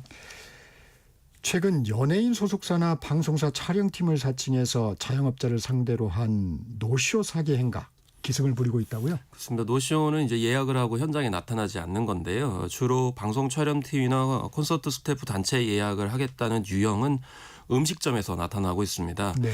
일단 음식점에서 이제 식사와 함께 비싼 술을 이제 시키는 건데 비싼 술이다 보니까 일반 음식점이 없으니까 그런 건 없다 이렇게 얘기를 하면 이제 그 명함을 통해 가지고 그 술 구할 수 있는 그런 업체를 이제 정보를 주는 겁니다. 그래서 거기서 결제를 이제 유도하는 거죠. 근데 결제를 하는 순간 이제 잠적해버리는 그런 사례가 되고 있고 그래서 최근에 뭐 하정우, 남궁민, 조인성, 신세경, 마동석 뭐 배우와 뭐 이명웅, 송가인, 남진, 백지영 씨 같이 인기 가수들이 이 사칭이 된 그런 사례가 있었습니다. 그런데 이제 연예계 쪽에서는 유명 연예인은 단체 예약을 할 경우에는 회사 관계자가 무조건 그 뭐 식당 등에 직접 가서 예약을 하기 때문에 이제 유선으로 간접적으로 하진 않는다라고 분명히 밝혔고요. 그런 점을 이제 자영업하시는 분들 참조를 하셔야 될 것 같습니다. 근데 지금이 대선 기간인데 대통령 선거를 앞두다 보니까 후보자 선거 캠프를 사칭한 노쇼 사기가 또 있다고요? 그렇습니다. 앞서서 이제 유명 연예인이나 방송팀 같은 경우 식당을 중심으로 사기 행각이 이루어지고 있고요. 네. 대선에 관련돼서는 후보자 선거 캠프를 사칭을 해가 주로 숙박 시설에 사기 행각이 벌어지고 있습니다. 네. 두 가지 유형이 있는데 첫 번째는 숙박 객실 예약에다가 그 뭐 캠프 사람들이 먹을 도시락을 같이 시키게 되는 그런 상황인데요. 그런데 그냥 노쇼가 아니고 이 도시락 업체를 또 지정을 합니다. 그러니까 예를 들면 몇백만 원어치 먼저 대신 결제를 해달라 이렇게 얘기하는데 알고 보면은 그 사기 이제 행각을 벌이는 자들이 같이 한 통속인 그런 업체에다가 도시락 대금을 이제 치르게 말고 이제 잠적하는 그런 사례들이 실제로 벌어지고 있다 이렇게 보시면 되겠고 어떤 전국적으로 지금 현재 이런 일들이 벌어지고 있는 그런 상황이고 또 앞서서 말씀드린 이제 식당과 비싼 주류업체 사기 행각도 대선 캠프에 이제 이루어지고 있습니다. 이 식당 주인이 다행히 정당에 직접 연락을 해서 확인을 하거나 이러면 괜찮을 텐데 이 정치권에서도 고발 상황까지도 지금 나오고 있네요. 그렇습니다. 안동이나 청주 등지에서는 좀 이상해가지고 이제 뭐 도당에 직접 문의를 해가지고 막는 네. 사례가 있었습니다. 그리고 이제 명함이나 이런 걸 보면은 다른 지역에서 사용했던 명함들이 사용되는 경우가 있기 때문에 아무래도 이제 몇몇 사기꾼들이 전국 단위로 지금 현재 범죄 행각을 벌이는 거라고 볼 수가 있겠고요. 또 한 원내대표의 비서관을 사칭해서 인천 지역에서 이게 노쇼를 벌인 사람을 또 정당 차원에서 고발하는 그런 사례까지 있기 때문에 이게 단순히 그냥 스쳐 지나갈 수 있는 사안은 아닌 것 같습니다. 이 경찰에 따르면 노쇼 사기가 2단계의 속임 구조를 가지고 있다고 하는데 좀 잘 알아야 될 것 같습니다. 그렇습니다. 1단계에서는 이제 그 해당 뭐 식당 같은 경우에는 그곳에서 파는 메뉴를 일단 주문하고요. 그 두 번째 이후에는 업체에서 취급하지 않은 다른 업체의 물품을 대신 구입해달라고 요청하는 것은 거의 사기 행각이라고 이제 보시면 되겠습니다. 아까 이제 와인이나 뭐 도시락 이제 말씀을 드렸었고요. 그래서 현재 경찰은 노쇼 사기가 피싱 사기나 투자 리딩번과 같은 사이버 기반 사기라는 점, 그래서 동남아시아에서 콜센터로 이뤄지는 것을 지금 파악을 하고 있습니다. 네. 가장 중요한 거는 휴대전화 이런 대량 주문이 들어오게 되면은 해당 공공기관이나 사무실의 공식 전화번호에 직접 확인하는 것이 가장 중요하다라고 이야기를 하고 있고요. 또 최근에 노쇼 사기가 많기 때문에 해당 기관에 확인하는 것은 신뢰가 되거나 그쪽에서 뭐 불편함을 주는 건 아니기 때문에 약간의 좀 의심스러운 점이 있게 되면은 해당 기관 이제 단체에 직접 전화를 하시는 것이 무엇보다 중요할 것 같고요. 어쨌든 다른 물품을 대리 구매달라는 2차 주문은 거의 100% 노쇼 사기의 전형적인 행태이기 때문에 단호하게 거절하고 경찰에 이제 연락하는 게 맞을 것 같습니다. 유념하셔야 되겠습니다. 네. 방탄소년단 J-Hope이 솔로 가수로 미국 빌보드 매거진 표지를 장식했어요? 네, 그렇습니다. 사실 방탄소년단은 빌보드 매거진의 2018년, 2021년에 표지 모델로 이제 등장한 바가 있습니다. 그렇지만 지금 현재 다 솔로 가수로서 이제 활동을 하고 있는 그런 상황 속에서 빌보드 매거진에 J-Hope이 등장을 했기 때문에 이런 점이 좀 의미가 있다라고 볼 수가 있겠습니다. 사실 J-Hope는 이름 자체가 희망이라는 뜻을 가지고 있거든요. 네. 그렇기 때문에 뭐 최근에 월드 투어 같은 경우에도 희망을 굉장히 부각을 많이 하고 있는데 지금 중요한 거는 이렇게 이제 K-팝 그룹이 각 솔로로 활동하면서 좋은 성과를 보이고 있다는 점이고요. 실제로 J-Hope는 최근에 스윗 드림즈라든지 모나리자로 빌보드 메인 송 차트 100에 진입을 했습니다. 참고로 말씀드리면 K-팝에서는 빌보드 200이라고 하는 앨범 차트에는 진출이 쉬운데 이제 싱글곡 차트인 핫 100에는 진출하기가 좀 어려운 점이 있어요. 근데 각 개별 멤버로서 활동하고 있는데 그 각 멤버들이 지금 현재 핫 100에서 좋은 성적을 보이고 있기 때문에 그런 점에서 앞으로 6월 달 이후에 뭐 이제 다 이제 방탄소년단 멤버들이 제대로 하게 되는데 좀 더 시너지 효과가 있지 않을까 이렇게 생각을 해봅니다. 우리 K-팝의 영향력이 커진 건가요? K-팝 기획사 경영진이 빌보드가 발표한 세계 음악 시장 리더로 선정이 됐어요? 그래서 대체적으로 아티스트의 활동들은 이제 많이 그동안 네. 언급을 드렸었는데요. 최근에는 이 경영진 자체에 대한 평가도 좀 우호적으로 또 선정도 많이 되고 있습니다. 빌보드 글로벌 파워 플레이어스라고 하는 그런 이름으로 이제 미국을 제외한 지역에서 이 세계 음악 시장을 선도하는 리더 명단을 빌보드가 공개를 하고 있는데요. 네. 올해는 명칭을 글로벌 파워 플레이어스로 이제 변경을 했습니다. 그래서 방시혁 의장, 이재성 CEO, 그리고 신영재 대표, 장철영, 탁현중 공동대표, 장윤중 대표도 있고요.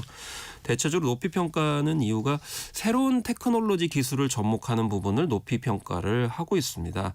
그래서 AI 오디오 기업을 통해서 버추얼 팝그룹을 선보인다든지 또 콘서트 영상에 적용된 다국어 발음 기술 등을 소개를 하면서 단순히 이제 노래만 하는 것이 아니고 이제 첨단 테크놀로지 잘 활용을 해서 콘텐츠와 공연의 무대를 한층 더 끌어올리고 있다라는 점을 지금 현재 높이 평가하고 있고 또 최근에 우리나라에서만 K-팝 그룹을 만드는 게 아니고 영국이나 미국에서 같이 협업을 해가지고 그렇게도 합니까? 현지인들을 그러니까 현지 청년들을 이제 발탁을 해서 선을 보이고 있거든요. 그러니까 사실 국내에서만 이게 발탁을 하게 되면 글로벌한 어떤 가치를 갖지 못하는데 전 세계적으로 이렇게 엔터테인먼트 이제 매니지먼트를 이제 접목시켜서 발굴을 해주니까 막 해외에서도 좋은 반응을 얻는 것 이런 점들이 높이 평가받고 있는 것 같습니다. 글로벌 기업이 있듯이 글로벌 기획도 지금 이루어지고 있군요. 우리 실제로 보이그룹인 디어 앨리스가 영국에서 실제로 선을 보였거든요. 또 곧 미국에서도 활발하게 또 활동할 계획이죠. 이 축제 시즌을 맞은 대학가에서 유명 가수의 학교 공연 입장권을 수십만 원에 암거래하는 사례가 늘고 있다고요? 네, 그렇습니다. 이제 사실 10,000원 초반대의 가격인데요. 이게 적게는 10만 원에서 20만 원대, 비싸게는 30만 원에서 50만 원대의 거래가 되고 있다라는 이야기입니다. 지금 현재 어떤 가수를 이렇게 학교 축제에 섭외를 하느냐에 따라서 학교의 어떤 위상, 명예까지도 생각하는 이상한 기현상이 벌어지고 있는데요. 재학생들도 심지어 표를 못 구해가 축제에 가지 못하는 그런 상황에서 웃돈을 얹어서 입장권을 파는 것에 대한 학내 학생들의 불만이 참 많다. 이거는 결과적으로 학교의 축제와 또 외부의 콘서트와 별 차이가 없는 점. 그래서 대학 문화의 어떤 차별성, 별매성에 대한 정책성 의문이라고 이제 보는 그 상황에서 벌어지고 있는 상황인 것이죠. 막기 위한 장치는 없을까요? 일단 학교 측에서는 암행어사 제도를 운영하고 있는데요. 이거는 네. 이제 일반 가수들도 운행하는 그런 측면이 있는데 그리고 제보를 이제 자발적으로 받는 경우도 있습니다. 그렇지만 이거는 형사법적으로 문제가 될 수 있죠. 제3자가 신분증을 사용하도록 하게 되면 공문서 부정 행사죄에 해당이 될 수 있고요. 주민번호를 사용하게 되면 주민등록법 위반죄고 그다음에 업무 방해죄도 해당될 수 있기 때문에 조심하셔야 되겠습니다. 네, 지금까지 김원식 문화평론가였습니다. 고맙습니다. 네, 감사합니다. 정적시사 오늘은 여기서 마무리합니다. 진행의 정창준이었습니다. 내일 아침에 돌아오겠습니다. 여러분 감사합니다.